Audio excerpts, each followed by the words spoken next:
Hello, dear students. Welcome to my channel, Biochemics with Ajay Menar. Today, I have come up with a topic acids, bases, and salts. In this video, we are going to discuss textual question and answers. So, all of you watch this and make a note of it. If you have any doubts and queries, text me a message. After watching this, please like it, share it, and subscribe it. Thank you. All the best.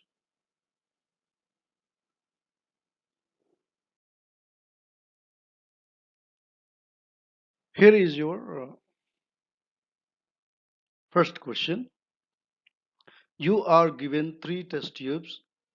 The three test tubes contain distilled water, an acidic solution, and the basic solution, respectively. That means one among the each test tube contains different types of solutions in it. One is distilled water, second is with acidic solution, third one is with a basic solution. There is only one litmus paper available in order to identify what is there in each test tube. So you are given only one litmus paper as an indicator. That's only red litmus paper.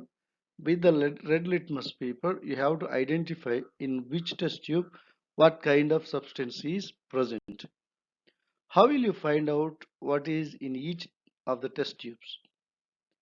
Here is your answer. We can identify the content in each of the test tubes using red litmus paper. This can be done by noticing the color change of the red litmus paper. We know that red litmus paper, when you keep in red litmus paper in a base, it changes to blue. First point, on litmus paper, the three solutions in the test tubes are poured separately. Right, each drop we can pour on red litmus paper one by one. The solution which turns red litmus to blue solution, blue, that contains a basic solution. So one among these three will change a red litmus to blue. So that substance which is present in that particular test tube is a base. Now we have to test with another two test tubes over here. One is already confirmed a basic solution. Now divide the formed blue litmus paper into two parts. We have to make into two parts. The solution from the test tube which turns blue litmus paper to red will be the acidic solution. So the blue litmus paper make into two halves. Use one half for one test tube. The test tube or the solution which turns that blue litmus paper to red, it's an acidic solution, and the remaining thing is a distilled water. The solution of the test tube which does not change either red or blue litmus paper contains water. So this is the answer for this question. So think properly, think logically, and answer your question. And here is your second question. Why should curd and sour substances not be kept in brass and copper vessels? Right, we should not store curd in metal containers like brass and copper vessels. There is a reason we already learned when acid reacts with a metal, it forms a salt and hydrogen gas. Then what happened if you keep curd inside a brass or copper vessel? The acid present in the curd reacts with the metal.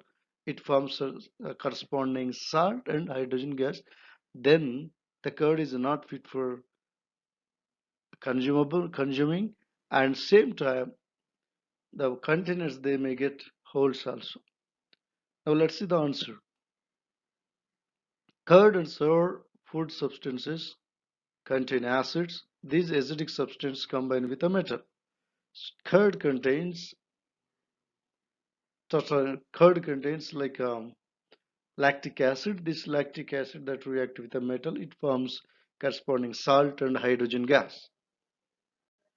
Now, this reaction turns food into poison, which damages people's health. Next question. Which gas is usually liberated when acid reacts with a metal? When acid reacts with a metal, which gas is released? Illustrate with an example. How will you test for the presence of this gas? So we have this activity in a textbook. Just go through that and learn the activity. Right now we'll answer for this question. When an acid reacts with any metal, it forms salt and hydrogen gas. It's a word equation. Metal plus acid gives rise to salt and hydrogen gas. From the activity, we take the example, that is zinc granules. When zinc metal reacts with the hydrochloric acid, it forms salt, zinc chloride, and hydrogen gas. Let's move to the next question. Metal compound A reacts with dilute hydrochloric acid to produce effervescence. The gas evolved extinguishes a burning candle. Write a balanced chemical equation for the reaction if one of the compounds is formed calcium chloride. Here in this question, you are given a metal compound. It's not a metal, it's a metal compound. Metal compounds are generally, they are salts in nature, metal compound, and you are given an acid.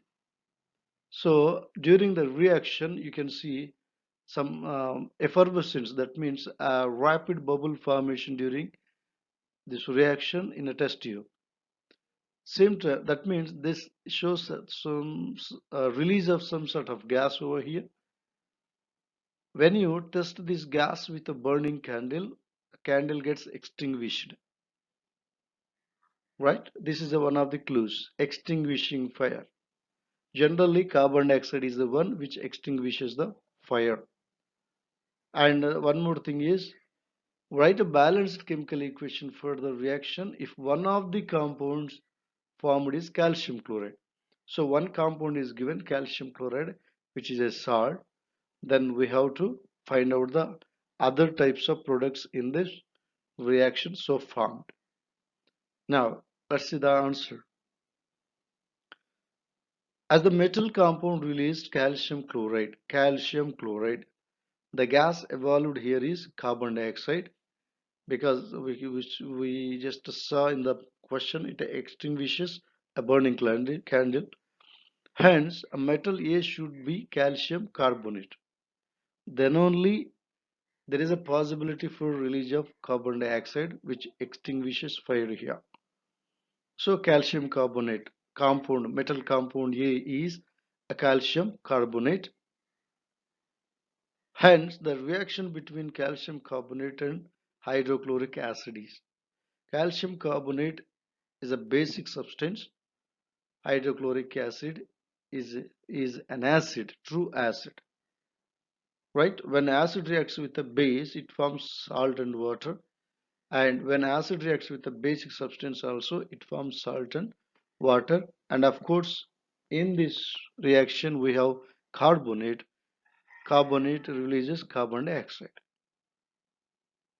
Calcium carbonate in solid that reacts with the hydrochloric acid in aqueous, that gives you calcium chloride aqueous, carbon dioxide gas which extinguishes fire, and water as a liquid. This is the overall balanced chemical equation for this chemical reaction. Next question. Why does an aqueous solution of acid conduct electricity? Aqueous solution of acid. For example, if you mix water with an acid, or acid is diluted with water, that conduct electricity. For example, even lemon juice also conducts electricity, which contains water content in it. Hydrochloric acid conducts electricity, sulfuric acid conducts electricity, and vinegar also conducts electricity. Why? Charged particles are responsible for the conductance of electricity in an acid. Charged particles. What are these charged particles? They are called ions. Ions. What kind of ions? Hydrogen ions or hydronium ions. These charged particles called ions, these are the reason behind the conductance of electricity in an acid. Electricity in an acid. Okay, right. Next question, we'll see next question. Why do hydrochloric acid, nitric acid, etc. show acidic characters in aqueous solutions, while solutions of compounds like alcohol and glucose do not show an acidic character? Here, two acids are given, hydrochloric acid and HNO3 nitric acid, and other two compounds also given, they are alcohol and glucose. Here HCl and HNO3 conduct electricity, whereas compounds like alcohol and glucose do not show any acidic property. Why? To conduct any substance electricity, it should form ions actually. Here hydrochloric acid, HNO3, they form ions in the presence of water, but alcohol and glucose do not produce any ions. That's why they do not conduct electricity. Let's see clear answer here. Release of H plus ion in water will make a compound acidic or non-acidic. If H plus ion is released in a compound, that is acidic, otherwise it's a non-acidic. Acids are substances which, upon dissociating with water, resulting in production of hydrogen gas. When acid is diluted with water, that produces hydrogen ions or hydronium ions. Some compounds show an acidic character as they dissociate in the aqueous solution, which results in the production of hydrogen ion like HCl and HNO3. Compounds similar to glucose or alcohol do not contain a hydrogen element, but they do not show signs of acidic nature. Actually, they contain hydrogen atoms, actual elements in that, but they will not produce H plus ions. So that means dissociation of compound will not take place. Hydrogen ions are not formed when glucose and alcohol are dissolved in water. That's why they do not conduct any electricity, neither they show any acidic nature. The fact is that the hydrogen in them will not separate from like the hydrogen in the acid. So they will not produce any hydrogen ions in the presence of water. Hence they do not act as acidic character or they do not conduct any electricity. Next question. And final answer, final point. They will not separate to become hydrogen ions on dissolving in the water. This is the reason they will not conduct any electricity or do not show any acidic properties. Now let's see the next question. Why does dry hydrogen chloride gas, dry HCl gas, not change the color of the dry litmus paper? In this question, you see here two things are dry HCl gas, dry litmus paper. That means both of them have no water content in it, no water content. So why dry HCl gas, hydrogen chloride gas, do not change litmus paper? What type of litmus paper generally we use for acid? We use blue litmus paper. So here dry litmus paper is nothing but dry blue litmus paper we have to think. Now we see the answer. Hydrogen chloride does not give out hydrogen ions because there is no water present in it. This hydrogen ion is responsible for blue litmus paper turns red litmus paper. If there is no hydrogen ion at all in the solution. It will not change little blue litmus paper to red litmus paper. Therefore, hydrogen chloride does not show any acidic behavior since it has no hydrogen ions in it, and the color of the litmus paper remains the same on reacting with HCl gas. So, my dear students, listen carefully here. See here, two things are dry. If any one of these had water present in it, it would have formed. For example, if the litmus paper is wet litmus paper, then the water moisture present in the litmus paper on it would on that would produce H plus ions from HCl gas. But here there is no chance of water present in the both of them. So there is no formation of H plus ions. Hence, it won't show any acidic behavior. Next question. While diluting an acid, why is it recommended that the acid should be added to water? There is some recommendation while diluting an acid. Diluting means what? Adding water to an acid. Addition of water to the acid is called dilution actually. That means we are reducing concentration. So what happens when you add water to acid or acid to water? Because of the water, acid produces H plus ions. Hydronium ions will be formed. And these H plus ions will turn blue litmus paper to red litmus paper.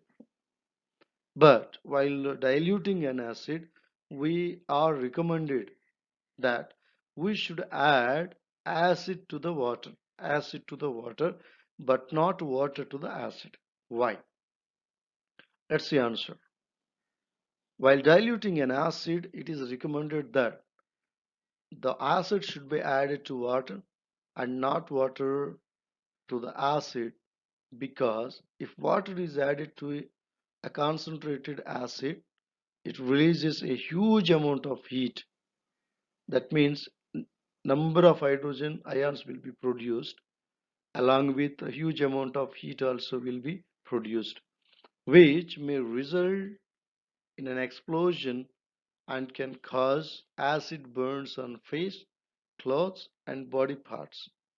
Hence, it is safe to add acid to water, but not water to acid.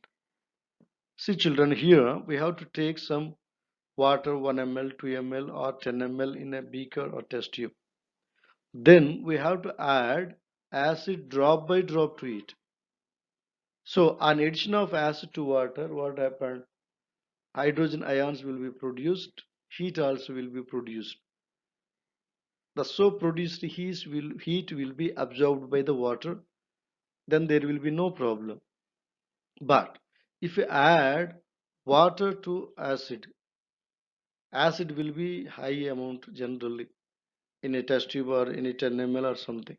If you add water to it, immediately acid produces more number of, since its quantity is more number of H plus ions or hydronium ions along with a huge amount of heat, and it may cause for explosion. So we are recommended to add acid to the water, acid to the water while diluting. Next question. How is the concentration of hydronium ions H3O plus affected when a solution of an acid is diluted? Hydronium ion is nothing but water H2O and H plus ion. H2O and H plus ion, that is hydronium ion. So now let's see the answer. When acid is added to water, there will be a fixed amount of hydronium present in the fixed volume of the solution. For example, if you take 5 ml of acid solution, if you add that 5 ml of water solution that contains fixed amount of hydrogen atoms or elements present in it. On addition of water, what happens? Same amount of hydrogens will be produced as hydronium ions, right?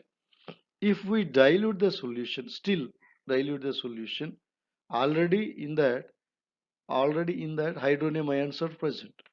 If we add more water to that acid solution, hydronium ions per volume of the solution decreases. Then what happened? If already 5 ml of acid is present, if we add 5 more ml of water to it, then what happened? For example, if you take in 10 ml of acid, if you take 1 lakh of hydronium ion, for example, already there, if you add 10 more 5 more ml of water or 10 more ml of water, what happened? All those 1 lakh of hydronium ions will be occupy the space, or they will diffuse into this one water. That means 10 ml acid, 10 ml water, 1 lakh hydronium ions will be divided into 50,000 and 50,000. That means the concentration of acid will be decreased, right? Next question. How is the concentration of hydroxide ions affected when excess base is dissolved in a solution of sodium hydroxide? Here also same thing. Already in that solution, sodium hydroxide is a strong base that contains, on addition, on dilution, which contains OH minus ions already present in it. If we add, what happened? Extra base over there, what happened? Here we are adding base. In the previous question, we are adding acid. Their dilution increased. But here we are adding solution again, sodium hydroxide. That means concentration will be what happened. Let's see the answer. When a base is dissolved in sodium hydroxide solution, its hydroxide ions increase here. That means we are adding so hydroxide ions more and more to already a solution which contains hydroxide ions present in it. That means concentration will increase, but it will reach saturation at some point. After saturation point, hydroxide ion concentration is not affected even after adding base further. That means a fixed amount of volume we have taken here. So after up to some extent dilution would happen, concentration would increase, it will reach a saturation point. After reaching saturation point of production of OH minus ions, after that it won't take place, right? Now next question. You have two solutions A and B. The pH of solution A is 6 and the pH of solution B is 8. 6 and 8. Children, see here, 6 means less than 7, it is acidic. Above 7 pH, it is basic. Which solution has more hydrogen ion concentration? Which of these is acidic and which one is basic? Now you see the one which has more hydrogen ion concentration will be an acid. The one which has more hydroxide ion concentration will be a base. And with the help of this pH number also we can say which is an acid, which is a base. The one solution A, since its pH is 6, it's less than 7, it's acidic substance. And solution B, whose pH is more than 7, it's 8, it's a base. Now we'll see answer for it. In order to find the hydrogen ion concentration, we can use the rule that states the pH of any solution is inversely proportional to the hydrogen ion concentration. See here, this is a definition of pH. Here, the pH of any solution is inversely proportional. That means if hydrogen ion concentration is more, its pH is less. If hydrogen ion concentration is more, its pH is less. If hydrogen ion concentration is less, its pH will be more. Now you see, Here solution A pH is less when compared to solution B. So of course it contains hydrogen ion concentration more than B, right? Next question and our last point here. Therefore, it means that the solution that has a lower pH number will have a higher hydrogen ion concentration. For example, if pH is 1, that means which contains high amount of hydrogen ion concentration.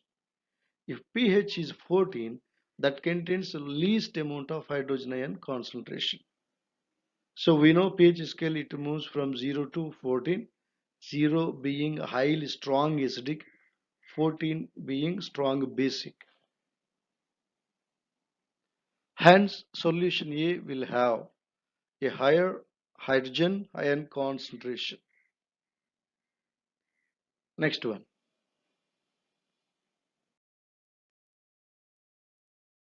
What effect does the concentration of H plus aqueous ions have on the nature of the solution, a given solution? Now, hydrogen ion concentration decides the nature of the solution. That means higher the hydrogen ion concentration, that will be an acidic substance. If the solution contains lower hydrogen ion concentration, it will be basic substance. So hydrogen ion concentration decides the nature of the solution. If hydrogen ion concentration increase, then the solution turns acidic, and similarly, if hydrogen ion concentration decreases, then the solution turns basic. That's it. Next question. Do basic solutions also have H plus ions in it? Generally, we know that basic substances they produce hydroxide ions in the presence of water. But here the question is, do they have H plus ions also? If yes, then why are these basic? Actually, they're telling even base also contains H plus ions. Then we have to call them as an acids, right? But we call them as a basic. Why? What makes the difference here? Basic solutions have H plus ions, but hydroxide ions present in basic solutions are more in basic solution.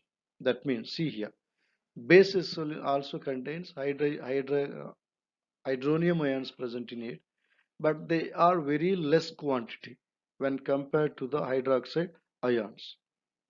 Hence, hydroxide ions turn the solution into basic.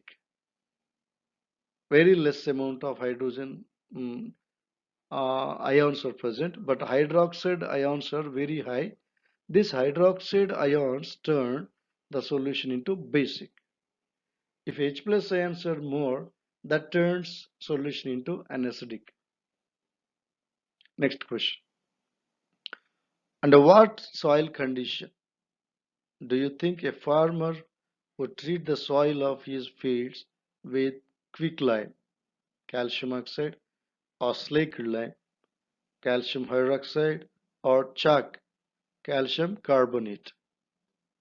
So generally farmers they use calcium oxide, quicklime, or slaked lime, or calcium carbonate. They make them as a powder form, any one of them, and they sprinkle in the soil. Why? Why do farmers do like this? If the soil is acidic in nature, if the pH is below 7, then such fields should be treated with quicklime or slaked lime or chalk, calcium oxide or calcium hydroxide or calcium carbonate. That means acidic nature of soil is not suitable for growth of crops. The pH of soil should be normal, neutral. That means it should be 7. But if the pH is less than 7, it should bring up to the normal level, neutral level. So if you add base to it, then it comes to the neutral level. That's why farmers they use and they mix, they treat the soil with these kind of basic substances. Quicklime, slaked lime, chalk, these are all basic substances. So, my dear students, I think this is about all question and answers from acids and bases and salts. Still, few questions are there that will be discussed in part 2 video. I think all have you enjoyed this video and got some idea about question and answers. If you still have any doubts or clarifications required, please message to me. I'll clarify all your doubts. Thank you for watching it.